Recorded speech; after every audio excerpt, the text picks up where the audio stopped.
I went from like the white picket fence, married with children, living the American dream, right, to the streets in about a year due to my addiction. Like you would think it was a commercial, right? I put a bag of meth in the middle, a spoon on one side, his needle on the other, and I said, "You're going to show me how to do this." Something to make me like not feel anything. I had no self-love. There was self-loathing. She's across the glass. She picks up the phone, and I pick up the phone, and before I could say a word, "I love you, son, but you're no longer welcome at my home. If you come near my home, I will call the police." I said, "Sue, I did it again." And I'll never forget, she gave me the biggest hug and said, "Grab a bag and leave for 3 days. Come back, we'll start over." I did, and here I am 21 plus years later, right? But what I have learned in my 16 years as a counselor is meet them where they're at.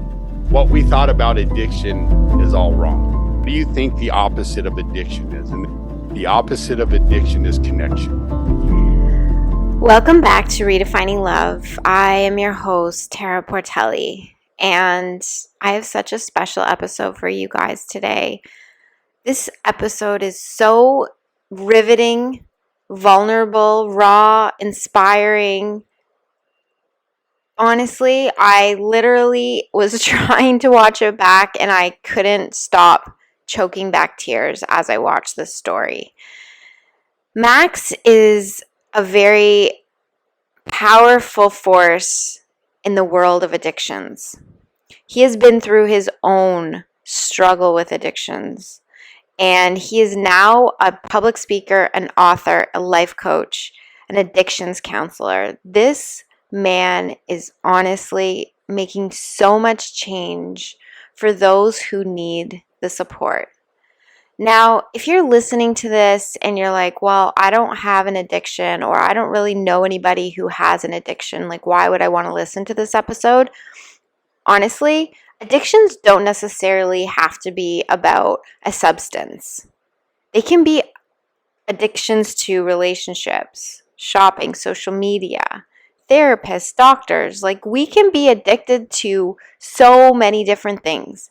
But at the root of every single addiction, as Max says, is the lack of connection. It's this part of ourselves that we are either disconnected from, or we are feeling disconnected from the world around us. We just are, something is wrong. It's like a warning sign for us. And it can be such a distraction because it can be a numbing agent. It can help to fuel that feeling inside of us that makes us feel good when we feel really bad. So as you're listening to this episode, I just want you to know that there's always a solution. No matter how dark times get, no matter how deep you are in that place of addiction, no matter what your addiction is, there's always a way out. And Max is going to share not only information for you as an addict potentially, but also if you are a family member to anyone who is struggling to this degree of having an addiction. So sit back, relax, and I like to welcome my guest, Max Nijst. I'm really excited about this conversation because I was very inspired by your story when you had me on your podcast. It's really cool to meet people that have turned their lives around after addiction, and you're one of those people. So you're an addict for how long? The bad part was probably 9 years, at least 9 years. That's when it got bad. There was a 9-year period where I couldn't go without. Like, staying sober for 5 minutes was nearly impossible. Wow. And then you when you did become sober, then now you're 21 years sober. 22 in September of this year. Wow. Congratulations. That's incredible. Thank you. And you are coaching people in addictions. You're an addictions counselor and a substance abuse counselor as well. So Correct. Yeah. Right. So I work in a facility, or one of them is a client of mine. I work for a facility where I've been a substance abuse counselor, and I've been a substance abuse counselor for almost 16 years now. And then I got into the sober coaching right? Because I want to help people who get out of treatment where it's really safe, right? Because we know when you're in a safe place, it's when they leave and they go, what am I going to do now? Right. To help them with that extra accountability. But first, I want to say thank you for having me here today, Tara. Thank you. And we had an awesome conversation on my podcast. So hopefully I'm as good as you were on my podcast. Oh yeah, no, I mean you're an amazing interviewer, so I'm hopefully I'll be as good as you were when I was on yours.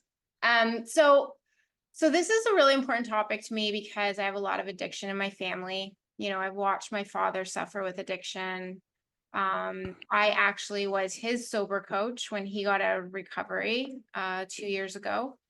And you know, my sister struggles with addiction too and mental health, and it's just something that is like, how do we help people better? How do we support people better in that experience? So I want to get to that part, but first of all, I want to start with your story and getting a little deeper into it. So Okay. just tell me about, like, what was that moment that you were like, wow, like I'm addicted? Like, what was going on for you in your life? Tell us about that. So I'm going to go, I'll try to put 21 years into perspective, right? And where I came from. So there was a couple moments, right? My second to last arrest, like a picture on my book, was one of those moments when I got pulled over. I was with a friend who had borrowed, as he puts it, he borrowed a car for a little bit too long, right? So when I was told to put my hands out the window, walk backwards on a hot summer day, I'm in shorts and a tank top. And, you know, as I'm looking in the rearview mirror, there's cops with their shotguns out there, you know, like they were arresting some serial killer, right? Like it was one of those moments. It's as I'm walking backwards and then they jump on me, right? And handcuff me. And I'm like my face and his cop's knees in my back of my head. And I'm thinking to myself, this is not fun, right? Like I gotta, but it wouldn't take that exactly, right? But the next time, so fast forward a little bit, right? After going to jail, I get out, I come back, I start off doing what I, you know, am used to doing, and I'm absconding or, you know, on the run from probation. I'm not doing anything they're telling me to do. And I'm in a city that was next to the city where I lived, and it's known for its gang um activity, right? Because there's a big gang that lives in that. And I was actually bringing a friend who was part of that gang to a friend's house when I get pulled over by the LA County Sheriff's gang unit. Oh, no. And I had been up for days. I'm tired. I'm in my mom's car. So you got to see, I got no license. I have no insurance. I'm in my mom's car and everything I own is in that trunk, right? I had a duffel bag with some stuff and they pull us over. And I'm thinking, well, they're going to probably take this guy and they're going to find out we're both going to go to jail, right? So they pull him out. They ended up let him walk home.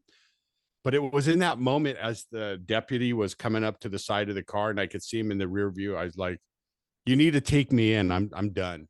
I'm on probation. And you could see the look on his face like, what? And he comes to the car. He said, what'd you say? I said, I'm on the run. You need to take me in. I go, I'm done. Like, I can't do this anymore. And he was like, kind of looked at me with like this surprised look, like, okay. He goes, but since you were so honest, I'll let your mom come get her car and I won't tow it. And I was like, thank God, right? Because that lady might as well send me to prison now because that lady's going to kill me and you guys won't even have to deal with me anymore. And he kind of chuckled, but it started my journey into recovery, if you think about it, right? So I'm going to LA County and I'm there for 5 days. And of course, on the last day, Orange County, where I'm on the run from, the good department, sheriff department that they are, they come and get me and bring me back to Orange County. And see, to kind of fast forward, I had been getting in trouble, right? That's why, like we were talking before, like the 9 year period.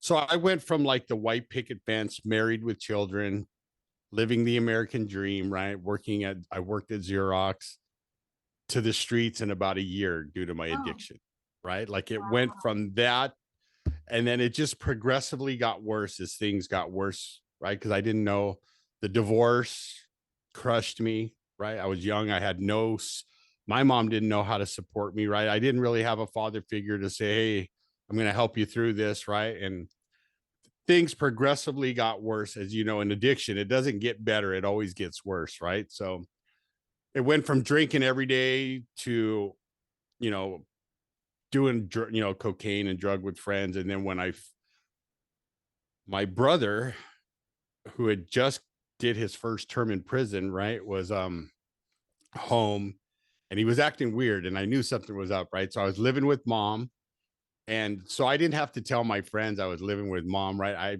She had this huge garage. I kind of made half of it into a room because I say I got my own place, everybody, right? Not, and when they would come, they would laugh at me, right? Max, your mom's like right in the next room over there, right? But anyway, but I found what my brother had stashed when I was cleaning it up. I found a spoon and a needle, and I'm like, it clicked with me, like, okay. And the trouble really began when it got worse was the day I invited him after that room was finished. There was one door in, one door out, right? I had a little couch in there, a bed, TV, a dresser, and I invited him over, right? So I put, like you would think it was a commercial, right? I put the spoon and I put a bag of meth in the middle, a spoon on one side, his needle on the other, and I said, "You're going to show me how to do this."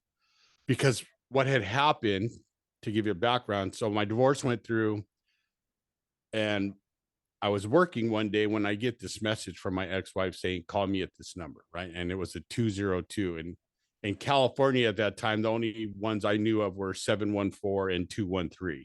I don't even think 310 happened yet, And so I'm like, this is not going to be good. And I called her, and she said, "Yeah, I took the kids and left to Nebraska, and I'm not coming back." To backtrack a little, that was the whole reason for that setup, because I knew what my brother was doing, and drinking wasn't helping the situation.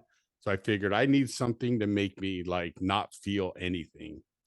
And it was that day when he showed me, right? I used meth intravenously for the first time and found my part of heaven at the time, right? Because I know this is going to numb any pain that I'm going to feel.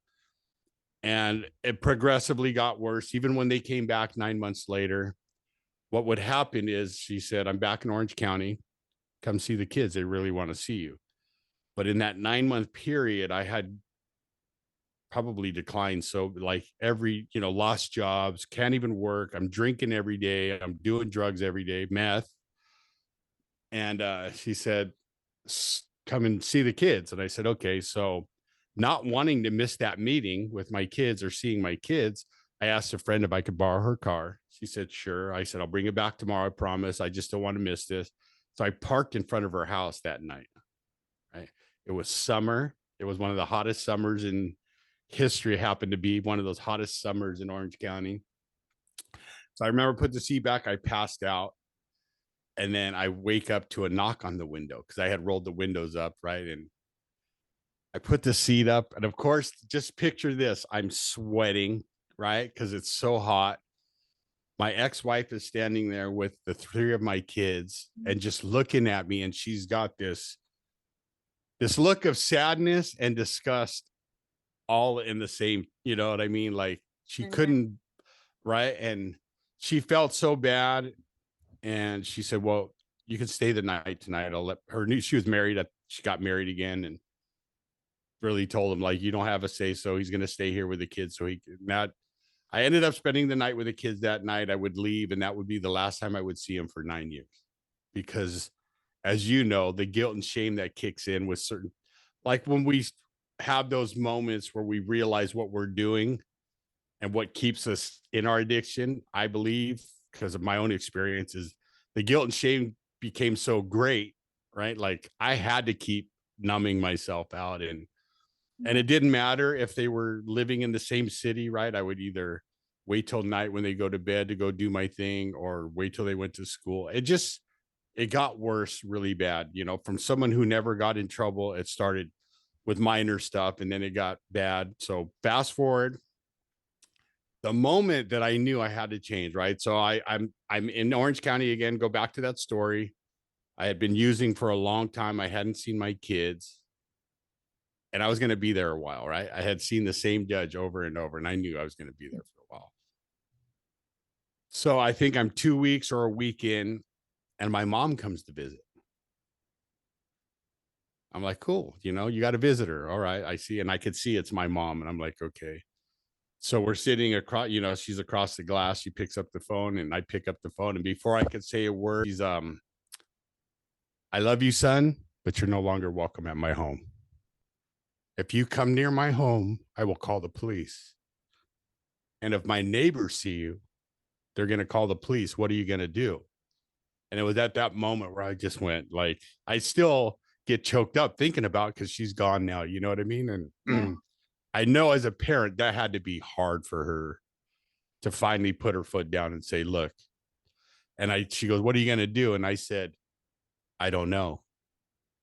I really don't know, Mom. And she started crying. And I said, why are you crying? I go, I got to go back here. You get to go home and have to, you know.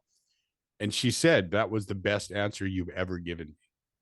Because you know, I can't even tell you how many empty promises I've given her over the past, or, you know, the stuff I put her through. Because we'd be here for hours if I could tell you all the stuff that, right, like disappearing on her, for like taking her car and disappearing for 2-3 days, right, when she had to go to work, like just horrible stuff like that, and just putting her through, right, when the phone would ring, her wondering if it's going to be that call, right. Right. And it got to the point when I was going to jail, like she would get it's a collect call from a facility. She would just hang up, like, I know he's safe. I'm thinking as a parent now, like, he's safe, but I don't want to talk to him. Click. And I would hear her hang up. Like, she was okay. So that was the bottom for me, Tara, that I knew something had to change. Right. I hadn't seen my kids in forever. I hadn't been a father. I've been a horrible son. And, you know, just like these moments that happen. So I was sitting in jail as I'm waiting to figure out where they're going to put me. Because the judge really basically told me, you got two choices. I find you a place, or you're going to prison. Those are your two choices. That's it. You're not going to leave my jail because you've done nothing I asked. So here's one of those other moments where I'm sitting with my bunkmate, right? I'm on the top bunk, he's on the bottom, and we're talking back and forth. And I just happened to get into this poor me mode, like, poor me, poor me, poor me, right? And I remember telling him, I go, yeah, I love my kids so much, right? And I was telling him how I had a picture of my kids, and I would always give it to this lady friend of mine who would say, I'll babysit your kids till you get out, right? Like, how sad is that, right? But I'd be like, okay. And I was telling him about that and how much I love my kids. And then it got silent for a second. And he just straight up went, if you love your kids so much, what the fuck are you doing here? So I think about these now lately, about my mom, and I get choked up because I go, you know, in jail, you don't get disrespected like that, right? Like, so I jumped down and we're face to face, and I'm like, we're gonna, you know, like, you disrespected me. But it hit me again, that moment where I said, you're right. You're absolutely right. And he gave me a hug. Wow. And that's part of those things. That's why I'm here 21 years later. So I remember that, you know, that moment where he said, if you love your kids so much, what are you doing here? Like, And hit me right in the heart, you know, and between the eyes. well, and sometimes that's what you need, right? To like wake you up and be like, what am I doing? You know, of course you're feeling all the guilt and the shame, and that's kind of fueling the addiction at that point. But it gets to the point where it's like, when is it enough? Is there something more for like that you need to fight for outside of yourself if it's not for you, right? Right. And so, Absolutely. yeah, and so then I guess that was kind of the catalyst to the beginning of your recovery. Absolutely. Because it was that moment like that where when I was in the final, they found a place for me, right? And finally said, okay, I'm going to let you go to this place, but I'm going to send you there for a year. So it was like combination treatment, sober living. And if you slip up, he told me, Mr. Nice, you're going to prison, you know, like, I'm not playing with you anymore. And I'm like, oh, wow. Okay. So I ended up going to this place, right, where I would learn about recovery. Because before I never gave it a chance. I heard about AA and NA, but I'd always go to a meeting and I'd see a friend that I was partying with on the streets, and we'd go out the back door, and guess what? We're doing it all over again, right? So I never stayed in any meetings long enough to understand what it was about. and until then, right, where I had to go to meetings. And Yeah. I remember my first meeting. I'll never forget it. I had been up all night because I hadn't smoked in 6 months. So, and my room had its own private balcony. So I was sitting on a chair watching the cars go by, and I'm like, wow, this is cool. This is so cool. I got cigarettes and I'm watching cars drive by, right? And I go to bed probably like 3:30, 4 o'clock in the morning. And then the house manager lights up the room. 5:15, gentlemen, time to get up. And I'm like, what the heck are you? Well, no, I'm out of jail. Like, I don't get up early anymore, right? No, we got to go to a meeting. 5:15, be on the, get in the van and I go to my first AA meeting, which was one of our required meetings every day, 7 days a week, 6 a.m. meeting. And I'll never forget, right? I had to borrow because when I got out of jail, Tara, I had a tank top, board shorts, and flip flops. Nothing else. Everything I've either before I went got squandered away by me, or people stole my stuff. And I had nothing. That's all I had to my name. Nothing. So I had to borrow. It was winter time by the time I got out, right? And I have to wear sweats. That sweats had no pockets. And I remember walking in, and this lady with blonde hair, I'm still friends with her today. She's got like 35 years sober, gives me this big bear hug and says, welcome, right? With this big smile at 6 o'clock in the morning. And I'm like, stiff as a board. Like, what are you doing? Like, oh my God. Like, what are you like? I'm patting my pockets like she's trying to take something. And the house manager says, Max, you got nothing she wants. Like, just go sit down and listen. Right. And that kind of began my journey. Right. Did I stay sober? No, I relapsed 4 times in that place. And then I had moments again where the last relapse, I was by myself in the house. I just got high. And the director of the facility, who never comes on a Sunday, happens to show up on this Sunday that I do this. Right. And the house managers knew, he could see it in my eyes. He's in his office now. And he walked away. And right as I got dressed and getting ready to walk out the door, I hear a knock. And there she is, Sue. And she's, hey, Max, big smile, like nothing, like she doesn't know, right? She's like, hey, Max, what's going on? And I'm like, in a split second, right? Don't lie. I said, Sue, I did it again. And I'll never forget. She gave me the biggest hug and said, grab a bag and leave for 3 days. Come back, we'll start over. And I did. And here I am 21 plus years later, right? I get choked up when I think about these moments where, my belief in God stepped in and did for me what I couldn't do for myself, right? He puts people in my lives at certain moments. Like, I've had the same sponsor for 21 years, almost 22 years, and the man never told me I had to do this or that. He always suggested, right? I call him my Yoda. And he's one of those guys that's opposite of me. Like, I'm really intense, hyper, like OCD, got to do perfect, right? And he's just like, Max, just chill. You're going to be all right. I said, you're going to be floating in your room one day, like your office, and I'm going to, this green aura around you. You're going to be telling me, Max, use the force. And I'm going to see, I knew you were Yoda. Like, I knew it. But he's But probably yeah, like saved you from yourself for all of these years, right? Like those moments of weakness and when you needed somebody to pull you back from making that choice to do it again, right? Well, here's what happened for me, right? Like, out of those 4 relapses, right? Like, I knew it was getting worse, right? Even though the last day was just one use, but it made me feel like I had been out there on the streets again, running amok. And that man never abandoned me, right? And it was like I was the kid that was going to push you away till you proved to me, right? And I didn't know it at the time, but as I look back, that was kind of like my way. And when I took my first year chip at an AA meeting, his wife took me aside and said, I never seen that man cry before till your last time. And he was always there when I came back. You know what I mean? He was always like, no judgment, just gave me a hug and said, when you're ready, we'll do this again. And that last time I came to him and I said, I'm going to do whatever you say. Like, if you tell me to jump, I'm going to say how high, because I made a promise to God. If he kept me sober, I would do the work. So whatever you say goes. And right. And he's gave me direction, of course. My first 30 days was just going to all the meetings I was supposed to go. Gathering a list of people I could call, right? Because he wanted me to get out of my comfort zone. So I would call people I had no idea who it was. I said, hey, my sponsor told me to call you, but I'm just calling to say hi. You go, oh, is this Max? I go, yeah.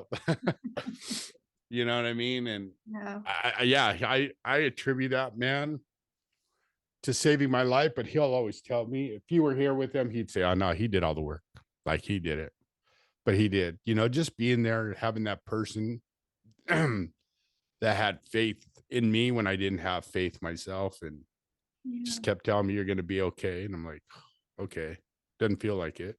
Yeah, I mean, because it's not only obviously like sustaining from that substance, it's also rebuilding the relationship with yourself after so much self-destruction and probably feeling absolutely worthless, like in that whole entire experience. Oh, like we've talked about before, you're right. I had no self-love. There was self-loathing, right? Like, because when you're sober and you start to remember like the stuff you put your family through, your kids, right? Because I moved to go back a little bit, right? Like I get sober and I'm 6 months sober. I'm going to meetings, and honestly, right, I was going to make the courts happy and make the place, not bother me. So I looked and shared in a meeting really well. Like I could tell you, Tara, like I could memorize portions of the big book and tell you what page you know what I mean? I sounded really good. And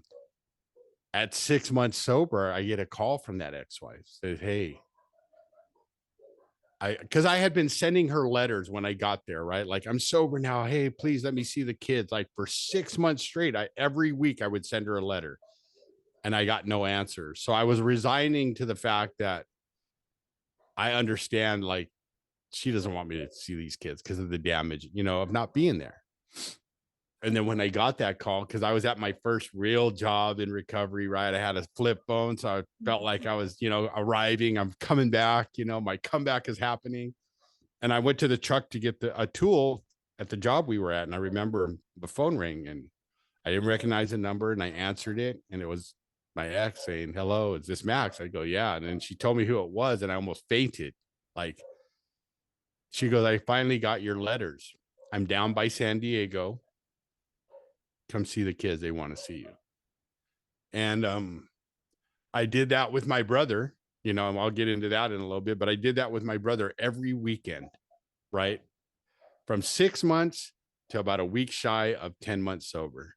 And I decided to go back to the old neighborhood and get the guys sober that I knew, Wow. And I realize now, but that was just me wanting to get high again, right?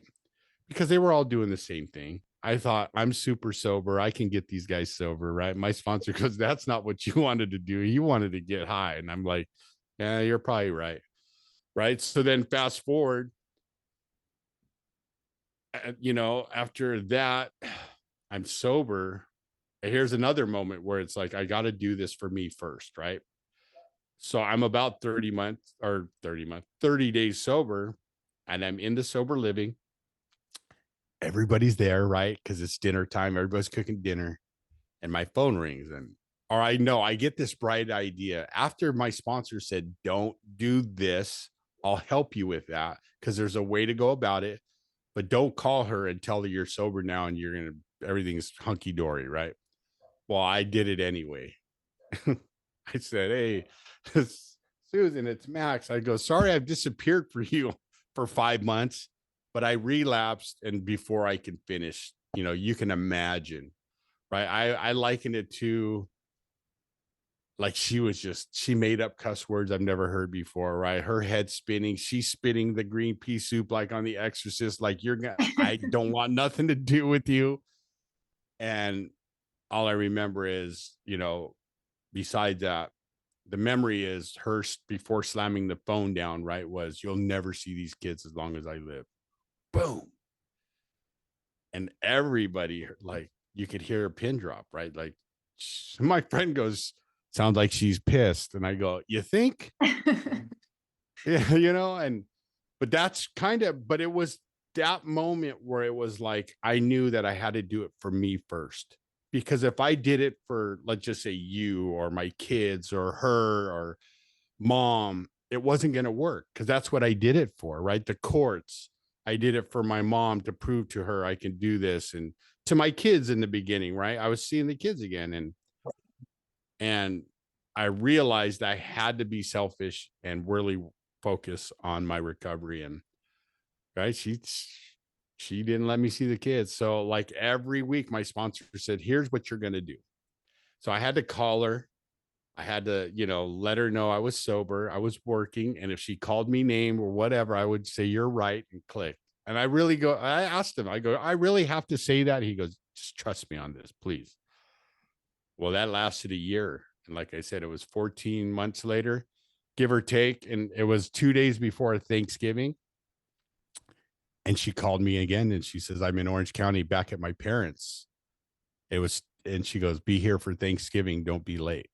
And I've been a part of those kids' lives now for 20 plus years. Haven't missed a Christmas or a Thanksgiving. And right, my youngest daughter is going to have fraternal twins, so I'm going to be a grandpa for the 11th and 12th time when she gives birth. It's like, right, I think about, but I've still had challenges in my recovery, right? Like it hasn't been perfect. Only thing I've done perfect, Tara, is not pick up a drink or a drug anymore, right? And it's led to wonderful things like you being on my podcast, me being here, and right. So yeah, I can go, whatever you want to talk about. Like I can go into things that have happened in my recovery that, like, some people go, "Why didn't you relapse?" I go, "I can't. Well, that's not good. That's not even an idea. Like, no way." Well, do you think that it was finally seeing the kids that really gave you that strength to really pull yourself out of that? Like that first time? The I could say yes, right? But I don't think it was. It is, I had to hit a bottom again. I had to hear about how my mom would show up at a meeting, right? For me to take me to breakfast and maybe buy me some groceries, right? And my friends in the meeting would go, "Oh, are you here for the meeting?" "Oh, no, no, I'm just here for my son. I told him I'd meet him here." "Do you know Max?" And like now I realize at that moment why my phone was going off. Like, what I mean? I'm just like, oh, and I think about that. And it was moments like that, or just seeing the disappointment in people, like, that wanted nothing from me except to be sober. Yeah. Like, give this a chance, right? To see not the disgust, but the sad, like, they got it, but they're like, "Dude, you don't have to go down this road again." But I chose to 4 times.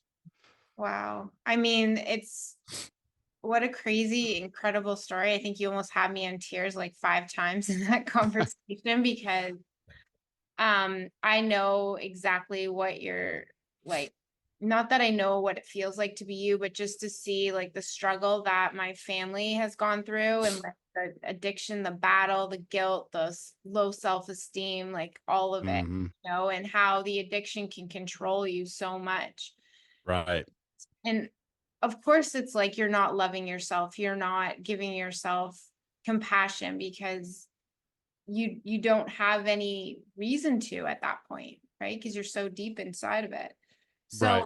now you show up for people in that way. You're that person they call. You're the person that you can guide them back, hopefully, to some recovery at some point. And I'm Right. just wondering, like, what would be like for a family member, like as for me, for example, like when I'm dealing with my sister, like, what would you tell me to do? How is the best way that I can support her? Oh God, there's so many things I've learned, right, over the years of being a sober coach and a substance abuse counselor. One is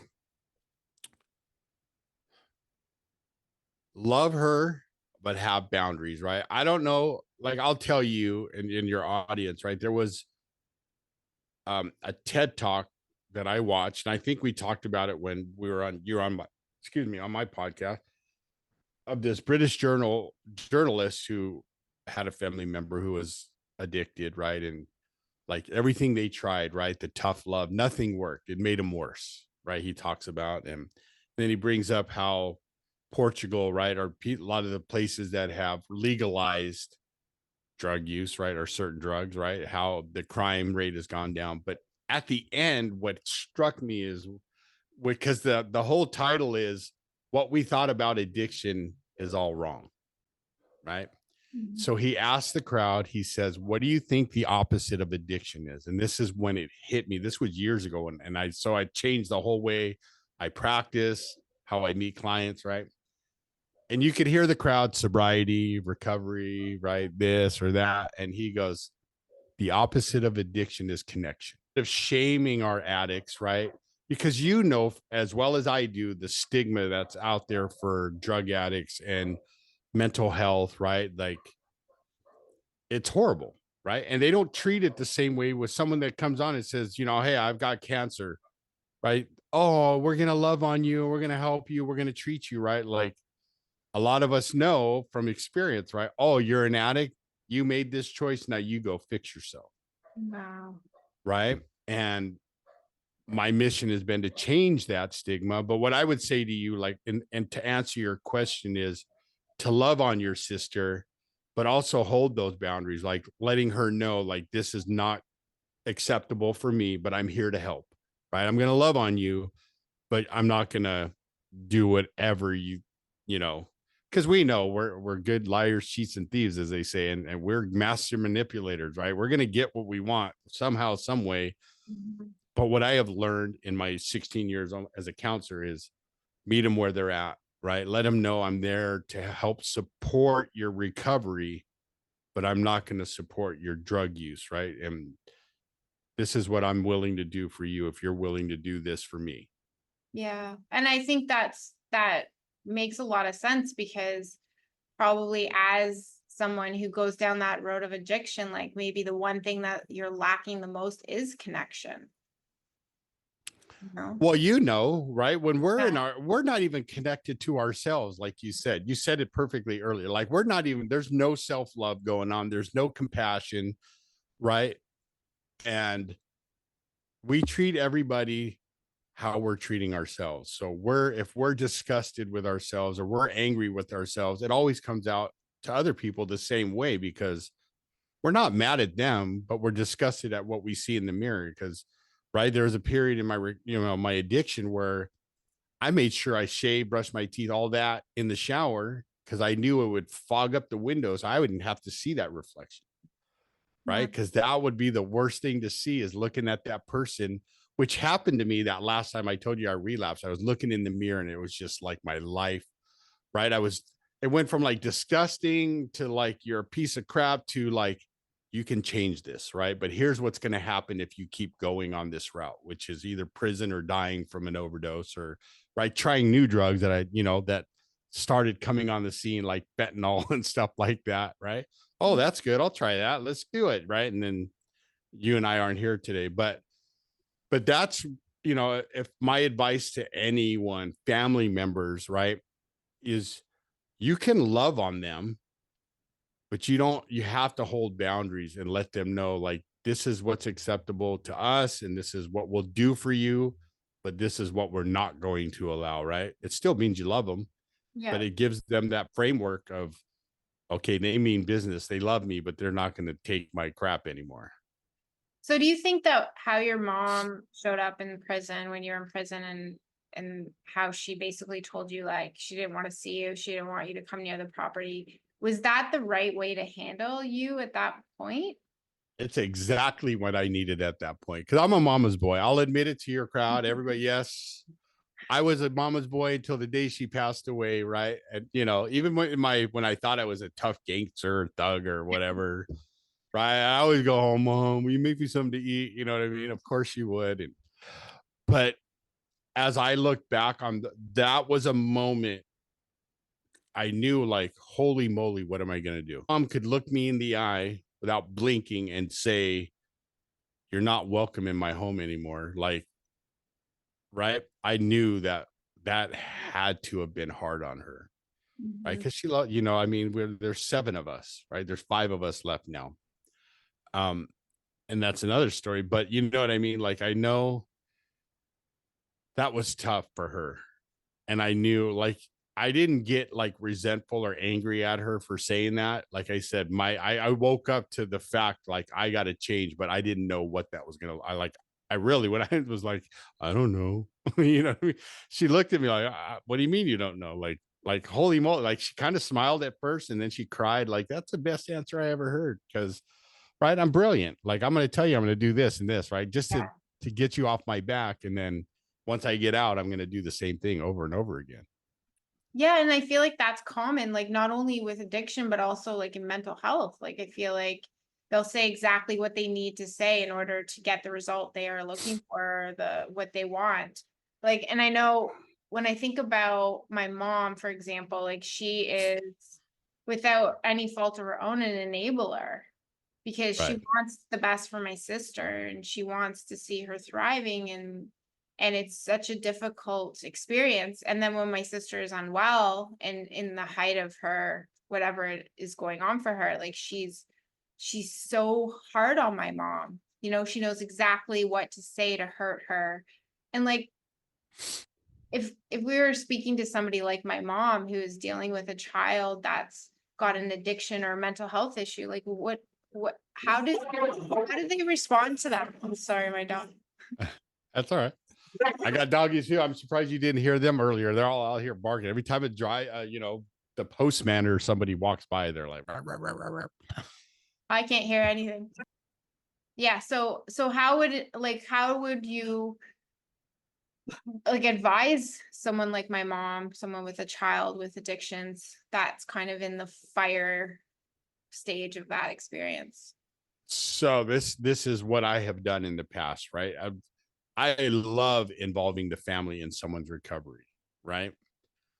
Do they always listen? Of course not, right? But I tell the parents, you're in recovery too. And I get the craziest look, like, what do you mean? I don't do drugs.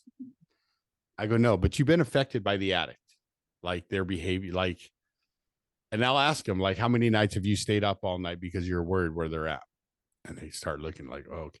I said, you need to find your tribe that's going to help you recover, right? Go to Al Anon, whatever, right? Go to church, find therapy, but you need to heal yourself as well, because yes, that is your child. You don't want any harm. I get that. None of us do, right? But you got to take care of yourself too. And I always use the oxygen mask on an airplane analogy, right? I go, if you don't put the oxygen on you first, there's no way you're going to help your daughter, because you're going to go down for lack of oxygen, and then you're no help to anybody in the plane, like you can't save your daughter. But if you take that oxygen and you work on you and you figure out like how you can best help her without enabling her, then like I knew that had to be hard on my mom. That's why I get choked up, because I like the older I get and the longer I stay sober, the more I think about the things I put her through and the things she did, not because she was mad at me, because how much she loved me, right? Yeah. And like I said, I have funny stories. Like, I used to work here in California. I worked in Newport Beach, right on this hospital that had a treatment program. It was right by the beach, overlooked Pacific Coast Highway. And then my mom lived inland, right? I've been sober a while. So without traffic, it's like a 45-minute hour drive, maybe, right? But with traffic, you're talking 2 hours minimum because the freeways, in California suck. Yeah. But anyway, long story short, like she would call me at 4:30, Max, what are you doing? I'm like, oh no, here it comes. Like, oh, she's gonna ask me to come over. Like, nothing, mom, just working. What are you doing? And she said, my TV don't work. Can you come fix it? I'm like, oh, yes, mom. You know what I mean? Like, and I would get in my car, cuss her out the whole way there, of course, and then I walk in the house, give her a kiss on the forehead. Hey, mom, how you doing? Give her a hug. And she'd go, I fixed it. It's okay. Right. And then she would go, do you want to go eat? I'm hungry. I go, mom, you just have to ask me. I'll come over. I won't say no to food. She goes, I swear it didn't work, but I fixed it. But do you want to go get something to eat? But like those moments made me realize right? And then before she passed away, we can get in that too. But like, I realized how much my mom cared enough to do the hard stuff, right? Just like you and I know to stay sober, we understand the hard stuff we need to do to stay on that path because it is so easy. Like with alcohol being so accessible, like everywhere, Yeah. right? And, but I don't know that I hope that makes sense. I mean, and that's what I would tell your mom if I was working with her. I would say, look, you need to let your daughter work on her recovery first for a while, and you need to find yours and find what works for you. Because, my analogy I used with a father one time, he goes, my son, why can't he just quit? Big guy, right? Cop, like 6 foot, like big. I'm looking up, like I better give him the right answer, right? He's like, why wouldn't he just quit? And I said, okay, look at addiction this way. I said, go to your local train station, right? I go stand on the track and let a train come at you at 5 miles an hour. Put your hand up and see if you could stop it. I go, you're a big dude. He goes, no, it would roll over me. I go, well, your son's addiction is like the bullet train in Japan at full speed. There ain't no stopping it once he's in full flight. And I said, he looked at me and he shook my hand and he goes, I get it now. Like, I get it, you know? So I said, but that's where you got to take care of yourself, right? Like, you got to make sure that you're okay and you're not coming from a place like, I got to save my son or I got to, let him do his thing and then learn to come together and talk, communicate. Like, how can I support you? Yeah. Huh? And I think that's really difficult for parents to let go of that. I want to save you from your pain, from your suffering. Like I hear that a lot. I coach some clients that have kids Well, that are recovering from addiction or going through treatments, and they're just struggling so much. But the second that they start to set the boundaries, they are empowering themselves. And yeah. then then their kid has to make decisions to get themselves out of the situations, as you know. So it's difficult because it's like, where do you draw the line? Because this person needs your help, but it's like they don't know the first step. So like for somebody that's struggling maybe with an addiction or wants to Right. shift things, like where would they start? Well, first, depending on the severity of their addiction, right? If they've been doing, as you and I know, if they've been drinking for a long period of time or doing any type of benzodiazepine like Xanax, right? We know you can't just quit cold turkey, but like, because you could go have a seizure and actually die from those seizures, right? So depending on the severity, like if it was that bad, I would say get them into treatment, get them detox first, right? And then do your homework and do your research on treatment and the facility or whoever you want working with them and see what their track record like, and ask questions like, what do you do for them, like what's involved in their treatment right after detox, because we know detox are not doing anything except trying to get not feel bad. But ask, what's your protocols like, what's the structure like, right? Because I know here in America, things have gotten crazy. Like, it's just some places are better than others, right? But that would be my suggestion is look into the place. How long has it been right? Been in operation? Mhm. Do they have on staff nursing? Do they have support staff? What do you do for the client? Like, what types of groups do you do for the clients? What right? Because we know us addicts get bored really quick.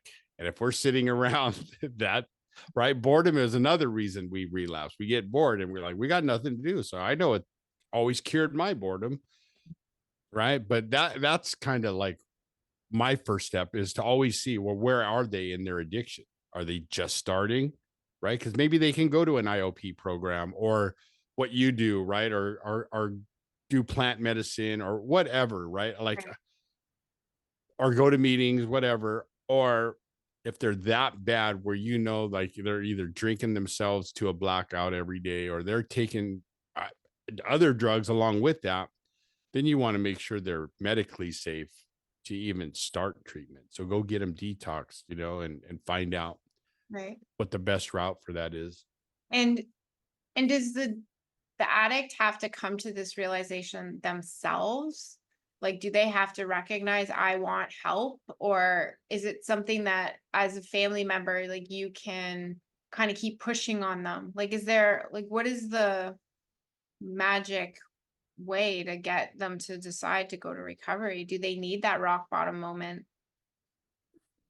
My belief is, right, that yes, they have to come to the realization that this is not working anymore and I need help, right? Because I was going to jail and all that, and not seeing my kids wasn't enough for me to go, oh, my life is in shambles, right? But it took that moment of going to jail again and seeing my mom's face and her telling me, right, like, I'm done. Like, I can't do this anymore. Like, Mhm. and that's my belief, right? And everybody's bottom is different, right? Everybody's, it could be the breakup, it could be not seeing their children, it could be the loss of their job, it could be like mine, threat of prison, right? But as we know, like, the addiction's strong. Mhm. Like, I was almost ready to go to prison. Like, I might see friends there. That's in my head, Tara. Like, I like 3 hots in a cot. I can do that. Go. I'll probably know people when I get there. So send me, Your Honor. Right. But it all depends on the person, right? If they're willing to do some work, I always, like, when I work or coach a client, right? I don't tell them they have to go to meetings, right? I start working on some tools to help their sobriety, but I'm not going like, you have to go to AA. I used to be that old fashioned, like, if you don't do AA and do the steps, you're going to die. Um, so now I kind of let them guide themselves on what works best for them, whether it's practicing mindfulness or, right. Yeah. Yes, exercise is great, but we also know that exercise can be a new addiction, right? If they don't, it's got to be Yeah. balanced, right? Yeah, for sure. It could be replacing one thing for another. And it, Absolutely. Right. So yeah, I think it's guiding them and allowing them to figure out what works for them. yeah. What I've learned is best, right? Meeting them where they're at, is, as we say, and um, because the gifts will come, Yeah. right? Like 2 weeks before my mom passed away, we were watching. I was at her assisted living before she passed. Every Monday night was my night, and this is what keeps me going, right? Because we were sitting there and we're watching the movie together, or show, whatever it was, and she's like rubbing my leg, and I'm like, "What's up, Mom? You okay?" She's just rubbing my leg, and I go, "Are you all right?" She looks at me and she goes, "I want to thank you for your 13 years of sobriety you gave." And I was 14 years old sober, everybody, but I didn't correct her. I didn't want to correct her, but I was 14 years, and it hit me, and she just looked at me and she goes, "God answered my prayers." And I get choked up when I think about it. And I told her, I said, "Well, thank you for never stopping praying for me." Yeah. And then she put her hand on me, like, "Oh, you're a good boy." You know what I mean? Like, thank you. And I'm like, okay. But that's like you can't put a price on that. You know what I Yeah. mean? Yeah, absolutely. And I feel like, as you kind of went through that experience of this like self-loathing and this negative self-talk to building yourself back up, and then it's finally like, this is why I'm doing this. This is like made it all so worth it. It's just to get that moment for your mom to recognize and to share with you that it was so important for her to have you like sober Right. for 14 years.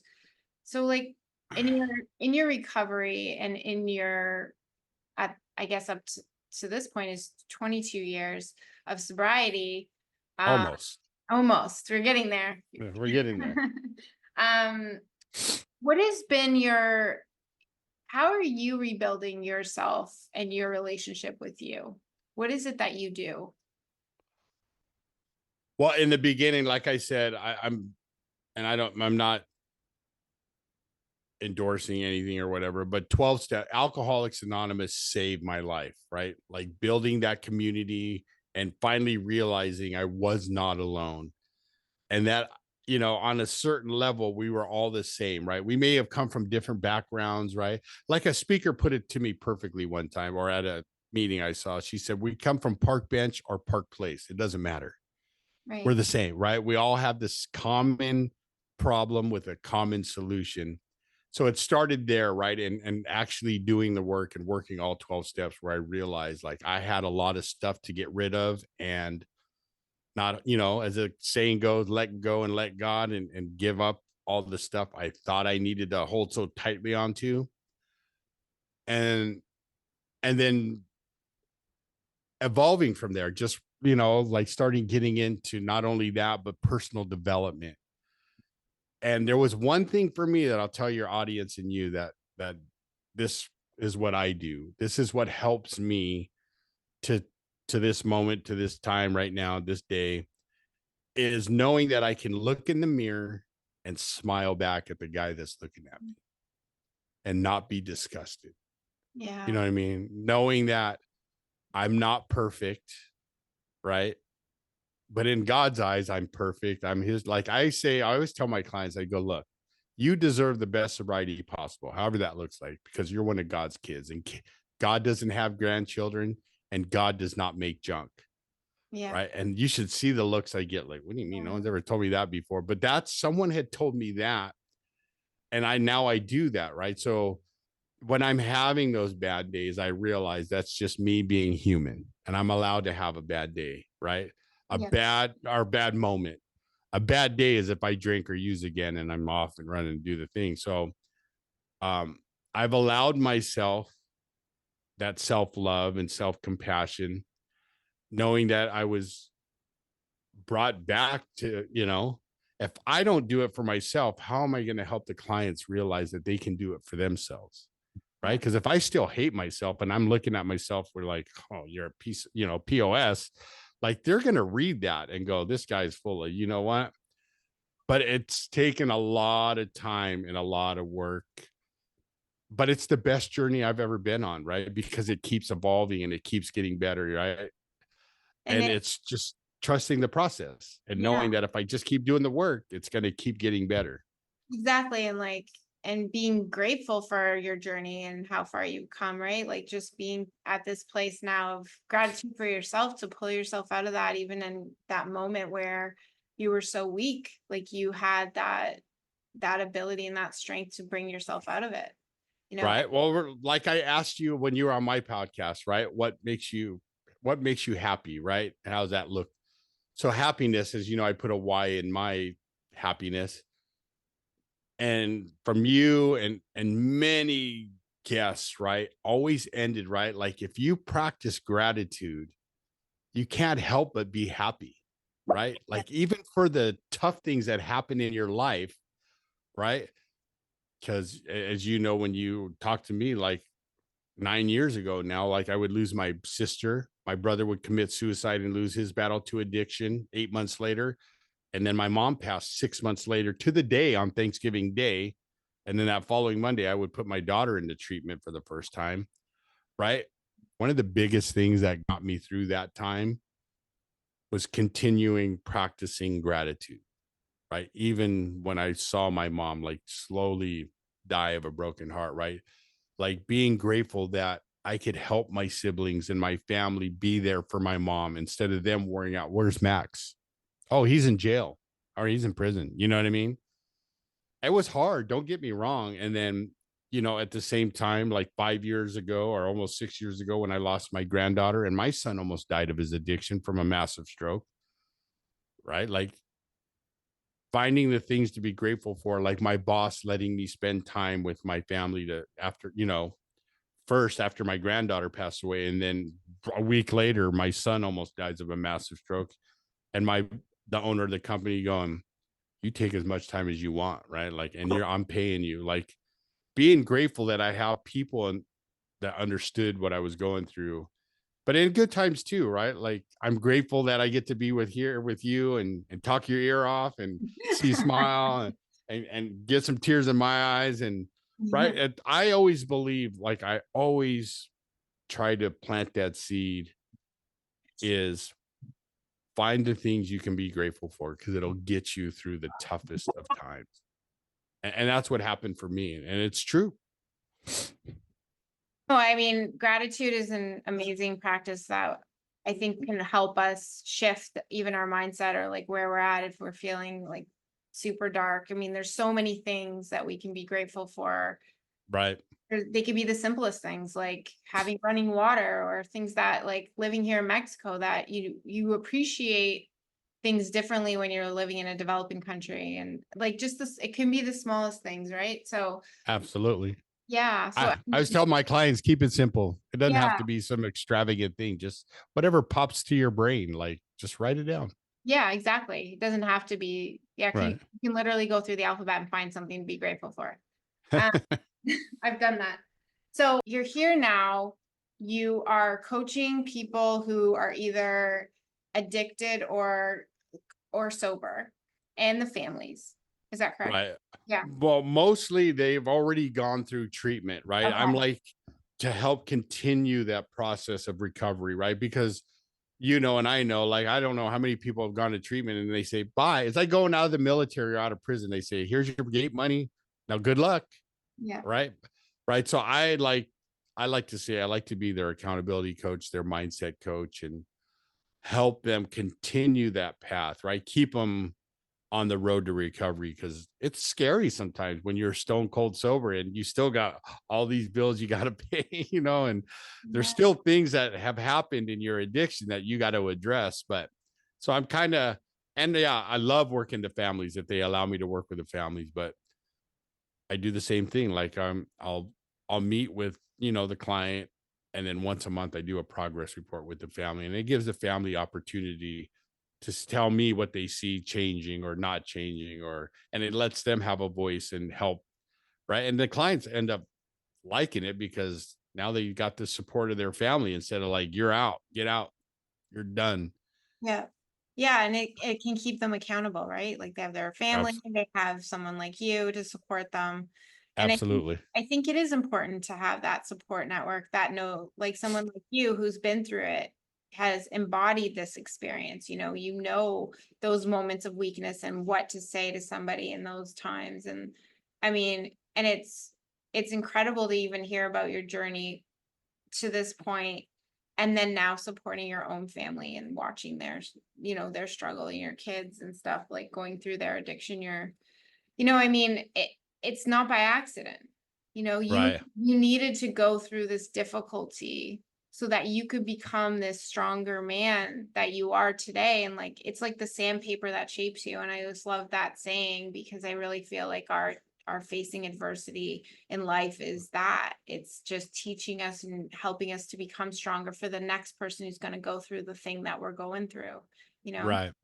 Yeah. Exactly. It gives you that experience. So when someone goes, what did you do? You go, oh, let me tell you what I did. You know, you Yeah. can relate, and you could, because that's how we connect. See, if you're listening, everybody, right? That's what I mean by connection, right? Because we could, and I've had that happen, right? I've even, like, I remember a couple deputies would like, oh, you're back. Oh, I thought this was going to be your last time. What a, and just totally bash on me, right? Like, but whose fault is that? Mine. But what we're talking about is like, yeah, that connection, right? Building that connection, whatever that looks like for you, whether it's family or support, whatever supports. It could be smart recovery, it could be NAAA or refuge recovery, or just finding your tribe. Because one thing I will say is, don't do it alone. It's alone, it's the hardest thing to do when, right? Like there's a there was a saying I learned in AA, right? Like, he or she who sponsors themselves has an asshole for a sponsor, right? So I that sunk in the last time I heard it. I was like, oh, I get it. I gotta, right, which is cool. I got a guy that I call sponsor that when I'm going through a tough time, I could talk to him and filter it through him so he can give me some honest feedback on, like, yeah, you should do this, or, oh, dude, you're way off. Like, let's revisit this and let's talk about it. Thank God. But it's allowed me, in almost 22 years to get remarried and support my loved ones who struggle with addiction, and countless families and clients that I've worked with. Wow. It's just such an incredible journey that you've been on. And honestly, like, this has been such a beautiful conversation. I'm so Oh. grateful for your vulnerability, share like your story. I just know there's so many people out there that are struggling with addictions now more than ever, you know. Oh yeah, You it's know, my bad. it's really bad, and I feel like people are struggling with their mental health, and also the work that I'm doing is just for people that are listening, like, is helping people to really redefine that relationship with themselves through psilocybin therapy, Right. which is actually non-addictive. So, it's not something that you have to worry about becoming addicted to. It's like you could have one experience that could change your entire life and never think about having another mushroom again, because the feeling that you get in the experience can last like years A later, l- right. A lifetime. a lifetime, really. Yep. Because and it's also changing how, like, the wiring of how our brains are working and functioning, and how we perceive ourselves and the relationship we have with ourselves, which is what it's all about. Because I think when Right. we finally choose us, over the substance, when we finally choose love for ourselves, that it's stronger than that substance, like, taking over. It's Right. can really be really powerful. So Exactly. Well, and realizing people will see that you have that love for yourself. And we don't mean in a cocky way, but you know what I mean? Like, yeah, and it creates a ripple effect where people go, I want what she has. Like, I want what Tara has because she's always smiling. Like, even everybody, when I saw her thing on Instagram with her arms, she was still smiling. And I'm like, yeah, well, see, because she's worked and she knows, like, we can laugh about that, right? Like yeah, I do it all the time. Like I fell in the mud cleaning up my yard, right? But instead of getting mad and frustrated, I just laugh and go, yeah, I'm grateful I get to do this in my yard, right? Like, because I remember many times sitting in a cell, Tara, going, God, I wish I had a job or I was back home, like, yeah. Well, so that's the it's, thing. It's like when things have been really bad or difficult, it's like you can, when things come up, it's like you just face it with a little more ease, and you're like, okay, this is not the end of the world. Like, I've been through worse. This is, and that's how I felt. I dislocated my shoulder, for anyone who wants to know what he's referencing. But it's been an interesting experience because I had broken my pelvis in 7 places, and I was immobile for a month in a hospital bed. So, having a shoulder that's not functioning, I'm like, okay, I can do like life with one arm. That's no big deal. Like, at least I can walk around and move immobile. So, but everything is a lesson, and everything teaches us something and helps us to kind of grow inside of ourselves. And your journey is just an example of that. oh, thank you. Yeah. Yeah. I like, right. If there's one thing I could say to your audience too, if we could take all of our experiences, good, bad, or indifferent, right? And instead of looking at it like, oh, I can't believe that happened to me, but like you said, turning it into a positive, like creating what I've learned from reading this one book, it's called Positive Intelligence, right? Like taking all those, like you said, as a lesson and converting it into a gift, Yes. right? Like in your case, hurting your shoulder, right? You smiled about it because you still had your other fact, you could still use your other arm, right? And you still could go exercise, go for a walk and stuff. Like, you know, I was Tara and I were talking like my shoulder and stuff. Like I could totally dwell on that and it'd be a totally different conversation that we would have. But right, looking at it and go, okay, there's a reason God is restricting this arm. Maybe he doesn't want me to play softball anymore, right? Or whatever. But I look at those moments like, how can I change this into a positive? Yeah. Right. So then in turn, if someone comes to me with the same, I could say, this is what I did. Try this. It might work, it may not, but here's a positive that, right. Converting, I like to, what he says is in the book, it says just converting all those negatives into a gift, right? Right. Because like you said it perfectly, everything is a lesson we're supposed to learn. Hmm.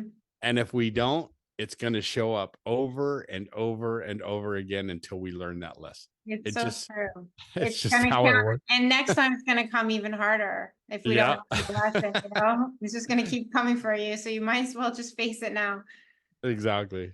Yeah. Oh, well, thank you so much, Max, for this conversation. And if people want to Thank you. connect with you, I mean, I know you do a podcast, so maybe share your podcast, where they can find you on social media, your website.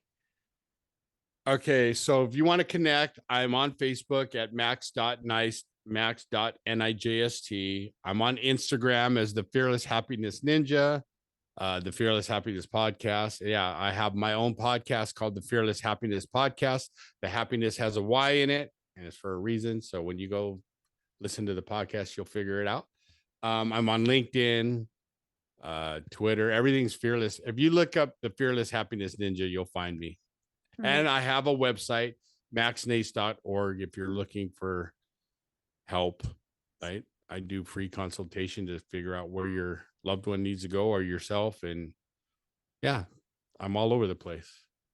Thank you so much, Max. And thank you for the work Thank you. do. Thank you. Thank you for having me, Tara. Yeah, absolutely. So that concludes another episode of Redefining Love. If you guys are enjoying what you're hearing, if you're finding value in these episodes, if you could rate, review, and comment on this podcast, it would mean so much to me, and it will only help to push this out to the people that need it the most. Have a great week, everyone, and till next time.